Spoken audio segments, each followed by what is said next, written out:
There's really no good story to be told about anything unless something goes wrong.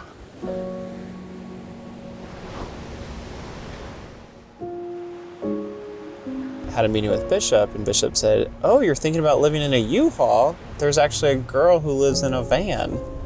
And I'm like, "Oh, what's her name?" And he's like, "Amanda." And I'm like, "Go on, what's her last name?" I can't Facebook stalk her if she doesn't have a last name. 29 years ago, my wife told me we were going to have a child, and my whole life changed. It changed my entire perspective on life. She helped me grow spiritually so that one day I can eternally live with my entire family. I was born on Christmas Day, so they named me Christine. And he was my Christmas present the year he was born. Amanda was the best big sister you could have ever asked for. She could be a very serious person, but don't let that fool you all the time. She can get as crazy and as silly, and I mean really silly, as anybody can. Amanda has just as many passions and is just as driven, if not more so, than Christopher. Chris, we appreciate the happiness and the joy that you bring Amanda. She kind of forgets to have fun sometimes, and that's where Chris comes in. One of the greatest things about Christopher is his ability to show love. He's got a good heart. He really looks what's inside a person. He's a hard worker. He sets his goal. They're both strivers. And he can do just about anything that he sets his mind to. I couldn't have imagined anyone further from what I thought Amanda was going to end up with, but I am so grateful that she ended up with him, and I'm so grateful he was persistent, because Amanda wasn't going to give him a shot at first. So Amanda and I met at a summer YSA picnic. This girl is beautiful, and she rock climbs, and she lives in a van, and she works at Google. Yeah, she is amazing. It was a breath of fresh air when I met her. Yeah, at that point it was just very much a friend, just very friendly. I had no idea that he had been conspiring nor stalking me for months, but I would soon learn that.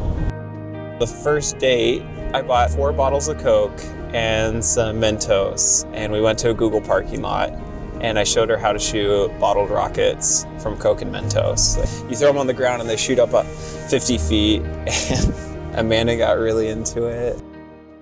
Amanda had several suitors at her disposal at all times. We had 2 or 3 good dates, and I thought it was going really well.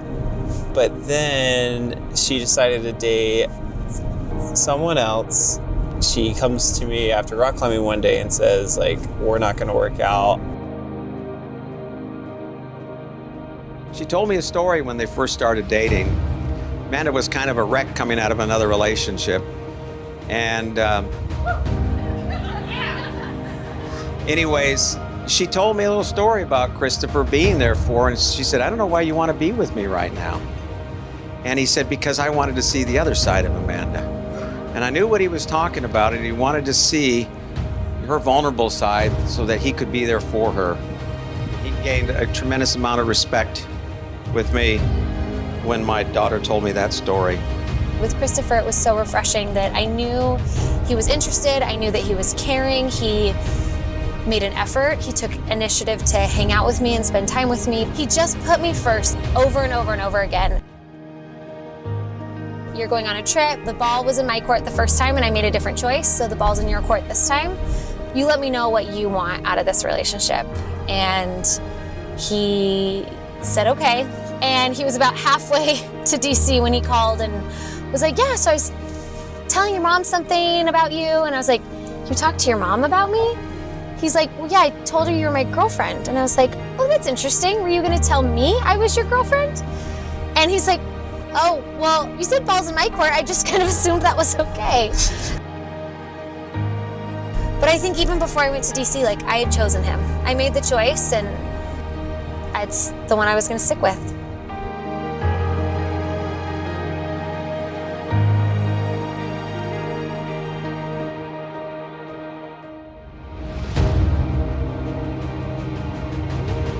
Amanda, I promise to love you without restraint, to celebrate your wins as mine, to lift you up when you are down, to be patient with you always, to make you smile and laugh, to be a righteous priesthood holder, to serve you and bear your burdens, and to be the best husband and father to you and our future children.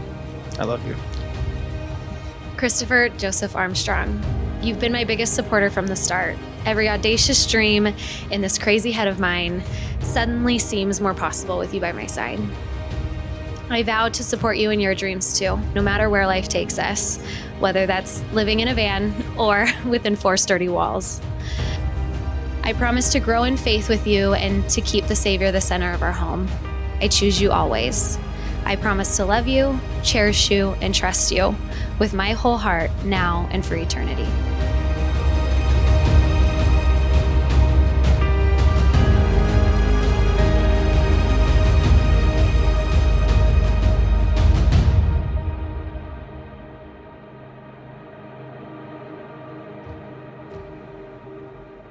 There's really no good story to be told about anything unless something goes wrong.